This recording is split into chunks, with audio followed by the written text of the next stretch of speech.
Mungkin sebagian bertanya, kenapa sih kita mesti memperingati Rasulullah, kelahirannya kita peringati, putri beliau As-Sayyidah Fatimah Az-Zahra kita peringati kelahirannya, Imam Ali bin Abi Thalib alaihissalam menantu beliau kita peringati kelahirannya, para imam Ahlul Bait hari kelahiran dan syahadahnya pasti kita berkumpul untuk memperingatinya. Apa sih tujuannya?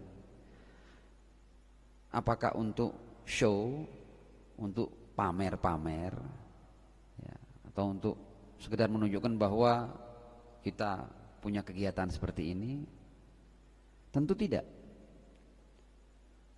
Pasti ada tujuan di balik peringatan-peringatan itu. Mulai peringatan kelahiran Ar-Rasul Shallallahu Alaihi Wasallam. Kita ini baru saja keluar dari bulan Rabiul Awal, ya.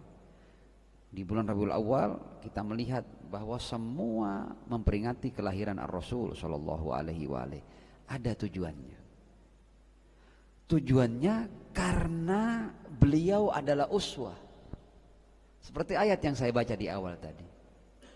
Laqad kana lakum fi Rasulillahi uswatun hasanah. Kenapa sih orang ini sejarahnya, hidupnya, cara makannya, cara berjalannya, cara bergaulnya, cara berumah tangganya, cara bersosialnya, kenapa sih kita peringati, kita ingat-ingat terus, kita angkat terus?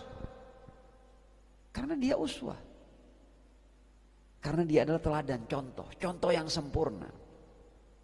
Begitu juga dengan para aulia as-solihun, orang-orang soleh, atau keluarga sucinya. Rasul tidak sendirian, Rasul juga punya keluarga yang suci. Innama yuridullahu liyudhiba ankumur rijsa ahlal bait wa yutahhirakum tadhira. Dan karena itu pula setiap dari ahlul baitnya itu kita peringati. Imam Ali kita peringati, Imam Hasan kita peringati, Imam Hussein kita peringati, Sayyidah Fatimah Az-Zahra kita peringati, dan sekarang ini Al-Imam Hasan Al-Askari kita peringati. Tujuannya apa? Tujuannya karena mereka ini adalah uswah. Loh, bukankah yang disebut uswah itu Rasul? Loh, iya Rasul, tapi Rasul ngomong inni tarikun fikumul tsaqalain, kitabullah wa itrati ahla baiti. Aku tinggalkan untuk kalian dua hal yang sangat berharga, Al-Quran dan keluarga suciku. Tapi di sini juga penting, ini mumpung yang melihat bukan hanya yang hadir di sini, ya. Ini kita juga live streaming. Mereka yang memegang HP juga bisa mengikutinya. Ada pentingnya untuk kita paham Ahlul Bait itu siapa sih? Ini penting ini.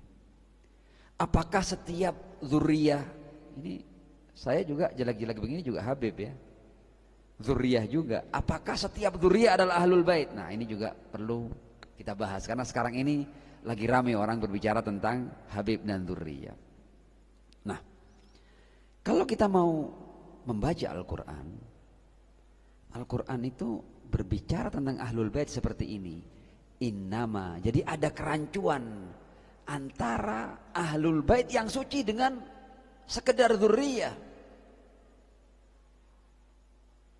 Silsilah saya ini, kalau ditarik ke atas, ayah saya, mungkin sekitar 30 sekian atau 40 sampai ke Rasulullah Shallallahu Alaihi Wasallam. Bahwa saya dzurriyyah, iya. Tapi apakah saya Ahlul Bait? Nanti dulu. Kalau saya mau ambil keuntungan, ya saya akan ngaku bahwa saya Ahlul Bait. Kalau saya mau ngambil keuntungan. Tapi bukan begitu. Karena di Al-Quran Ahlul Bait itu bukan sembarang keturunan Rasulullah Shallallahu Alaihi Wasallam. Orang-orang tertentu, bukan semua. Kenapa kok bukan semua? Karena ayatnya berbunyi demikian. Innama yuridullah. Innama itu kalau dalam bahasa Arab adatul hasr. Hanya. Yuridu fi'il mudhari'. Jadi kehendak Allah secara terus menerus hanya apa? Innama yuridullah liyudhiba ankumur rijsa ahlal bait. Membersihkan sembarang noda dan kotoran dari Ahlul Bait, wa yutahhirakum tadhira, dan menyucikan kalian sesuci-sucinya. Jadi Ahlul Bait yang dimaksud di Al-Quran adalah mereka orang-orang yang suci. Kalau Anda tanya kepada saya dzurriyyah. Silsilah saya dari ayah ke ayah nyambung ke Rasulullah. Tapi kalau Anda tanya kepada saya, apakah Anda suci? Tidak.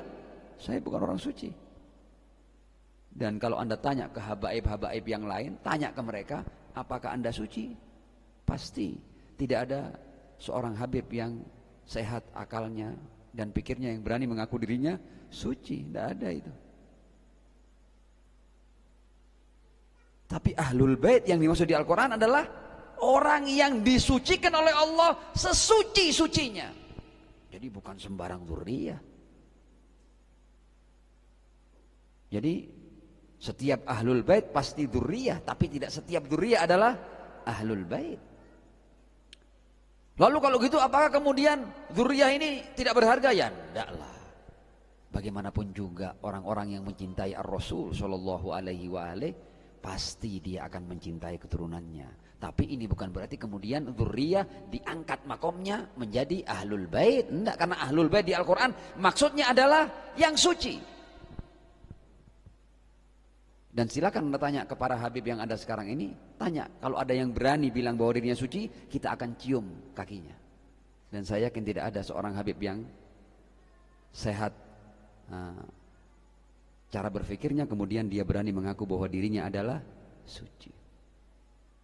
Innama yuridullah liyudhiba ankumur rissa ahlal bait wa yutahhirakum tadhira. Ini supaya jelas karena sekarang ini telah terjadi gonjang-ganjing. Akhirnya orang ini silap dan rancu antara ahlul bait dan dzurriyyah. Dan ahlul bait yang di Al-Quran adalah mereka yang predikatnya adalah suci. Nah, ahlul bait artinya dalam segi bahasa juga punya arti. Ahl itu penghuni, bait itu rumah, penghuni rumah. Kalau mau dilihat dari sisi bahasanya, ya siapapun yang ada di rumah dia bisa menjadi ahlul bait. Siapapun, bahkan orang yang tinggal di rumah kita yang tidak ada hubungan kefamilian atau darah dengan kita, tapi dia tinggal di rumah kita, maka secara bahasa dia adalah penghuni rumah, meskipun dia tidak punya ikatan darah dengan kita. Tapi ahlul bait dalam istilah Al-Quran adalah mereka yang punya kriteria suci sesuci-sucinya. Innama yuridullah liyudhiba ankumur rissa ahlal bait wa yutahhirakum tadhira. Nah, mudah-mudahan keterangan singkat ini akan membuka banyak pikiran dan pemahaman tentang siapa sebenarnya ahlul bait di Al-Quran. Nah, kita akan kembali pada apa yang menjadi peringatan kita di malam hari ini. Tadi ayat yang saya baca tentang uswah, teladan. Rasul adalah teladan. Yang menjadi pertanyaan, orang ahlul bait yang suci adalah teladan. Orang suci kok, yang suci teladan. Nah, yang kita mau tanya sekarang, kenapa umat Muhammad yang sudah paham bahwa Rasul adalah teladannya, kenapa kok perilaku mereka jauh dari Ar-Rasul Shallallahu Alaihi Wasallam? Kalau kita tanya kepada setiap orang Islam, siapa teladan Anda? Pasti dia akan mengatakan teladan saya atau teladan kami adalah Rasulullah Shallallahu Alaihi Wasallam. Betul kan? Tapi kenapa kok orang yang teriak-teriak teladannya Rasulullah Shallallahu Alaihi Wasallam kemudian perilakunya sangat jauh dengan Ar-Rasul Shallallahu Alaihi Wasallam? Ini perlu menjadi renungan kita.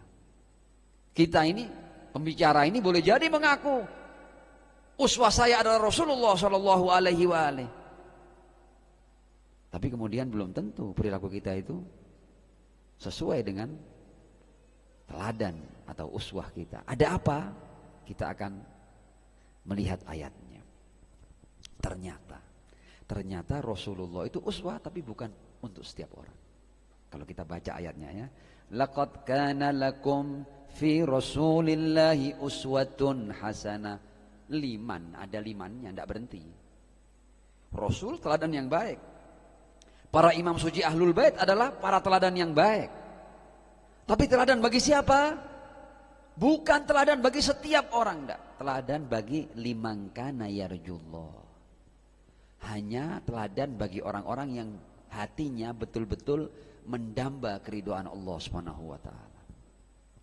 Kalau kita di dunia ini kita masih punya cita-cita yang lain, tujuan-tujuan yang lain, dan yang paling tinggi itu bukan keridhaan Allah Subhanahu wa taala, maka kita tidak akan pernah mampu untuk menjadikan Rasul sebagai uswah kita.